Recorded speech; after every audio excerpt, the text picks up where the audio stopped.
మనము సంఘాలకి వెళ్ళి ప్రార్థన చేసుకోవడం కంపల్సరీయా, లేకపోతే మన సొంతంగా మనం చేసుకుంటే మన ఆశీర్వాదాలను పొందలేమంటారా?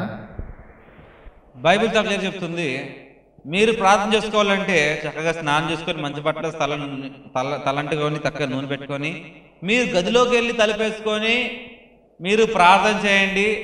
రహస్యమందున మీ తండ్రి రహస్యమైన మీరు చేసే ప్రార్థనలు ఆలకిస్తాడు, మీరు దీవిస్తాడు, ఆశీర్వదిస్తాడు అని ఉన్నది. మీరు ప్రార్థన చేయాలి అంటే మీ ఇంట్లో తలుపేసుకొని కూర్చోండి, దానికోసం సగంగా వెళ్ళక్కర్లేదు. కానీ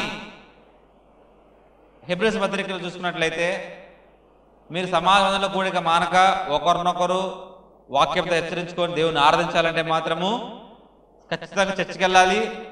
వాక్యం వినడానికి అందరితో దేవుని ఆరాధించాలంటే మాత్రము చర్చికి వెళ్ళాలి. అందరినీ మీ ఇంట్లో తీసుకెళ్ళి తలిపేసుకొని చేయలేరు కదండి ఆరాధన. కాబట్టి మీరు చర్చికి వెళ్ళి అక్కడి నుంచి దేవుని ఆరాధించండి, అక్కడి నుంచి వాక్యం వినండి, దశంభాగాలు ఇవ్వండి, కానుకలు ఇవ్వండి. అంతేకాకుండా ఆ రొట్టె ద్రాక్షరసము తీసుకోండి. అదంతా చర్చిలో ప్లేస్ జరుగుతుంది కాబట్టి అక్కడికి వెళ్ళటమే మంచిది. ఓన్లీ ప్రార్థనే కావాలంటే మాత్రం వెళ్ళి కూర్చొని ఇంట్లో తలపేసుకొని కూర్చొని ప్రార్థన చేయండి.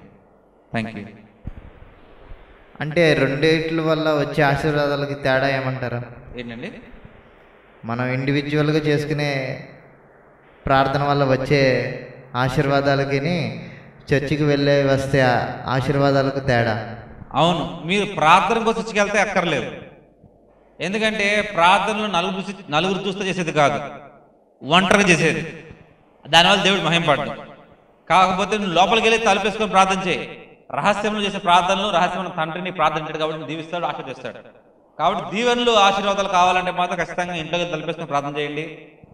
అదే ప్రార్థన చేసుకోవాలి చర్చికి వెళ్ళి అందరి ముందు చేయాలంటే మాత్రం దాంట్లో మీకు ఆశీర్వాదం ఏముండదు. Thank you. Thank you brother.